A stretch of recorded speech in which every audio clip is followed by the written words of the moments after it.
Hi, my name is James Jackson, and I'd like to share my testimony. I grew up knowing about God, but for a long time I didn't truly know Jesus personally.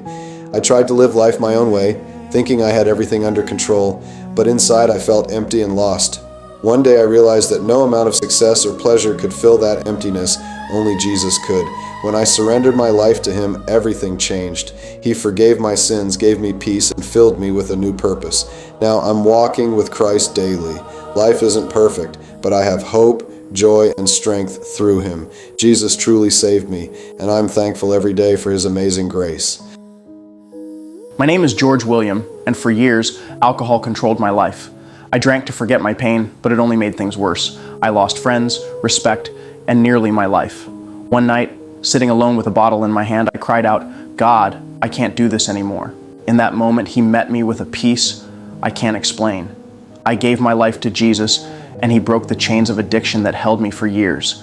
Today I'm sober, I'm free, and I have a reason to live again. If God could heal me, He can heal you too.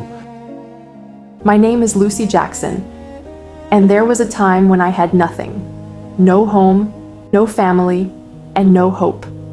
I lived on the streets, broken and lost, believing my life had no purpose. One cold, rainy night, I cried out, "God, if you're real, please help me." The next day, a woman from a local church found me, gave me food, and told me, "Jesus loves you." Those simple words began to heal my heart. Through her kindness, I found my way to church and learned that God never forgot me.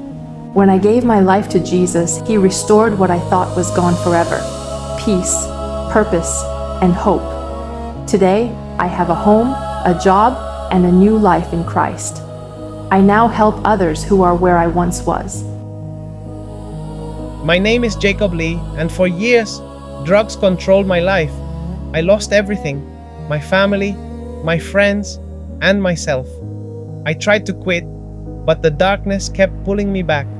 One night, at my lowest point, I cried out, "God, please help me." And He did. Jesus met me right where I was, broken, high, and hopeless, and gave me a new life. He took away my addiction and filled me with peace I'd never known. Today, I'm free, not because I'm strong, but because God is. If He could save me, He can save anyone. Sometimes it feels like God isn't answering your prayers, but remember, His silence doesn't mean He's absent. God is working behind the scenes, preparing something better than you asked for. Don't lose faith. His timing is never late. It's perfect.